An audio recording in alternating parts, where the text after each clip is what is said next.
Querido Mirambel, cuántas ganas tenemos de volver a verte y admirar la belleza de tu casco histórico. Sin duda, eres uno de los pueblos más bonitos de Aragón. Y no lo decimos nosotros. En 1981 te concedieron un importante premio de ámbito europeo por la labor de conservación de tu casco urbano. Un año antes ya habías recibido el reconocimiento de Conjunto Histórico Artístico.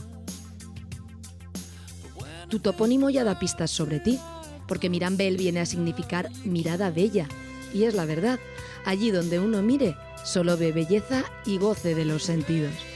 Tu recinto amurallado, las calles empedradas, el convento de las monjas agustinas. Pasar bajo el portal de las monjas adosado al convento, con sus bellas celosías de yeso, es entrar en otra época.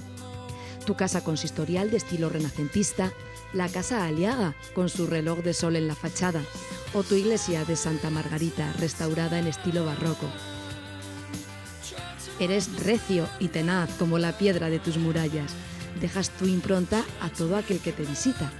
E inspiraste obras en artistas tan diversos como el escritor donostiarra Pío Baroja, autor de La venta de Mirambel, o el compositor turolense Antón García Abril, autor de Preludios de Mirambel. Incluso el cineasta británico Ken Loach, que en 1994 rodó la película Tierra y Libertad. También os cayó el inglés que le dedicasteis una calle.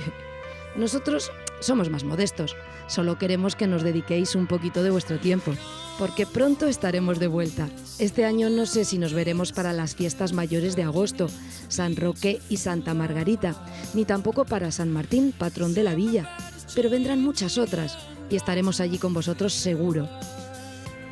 Nos alegramos tanto de que estéis bien.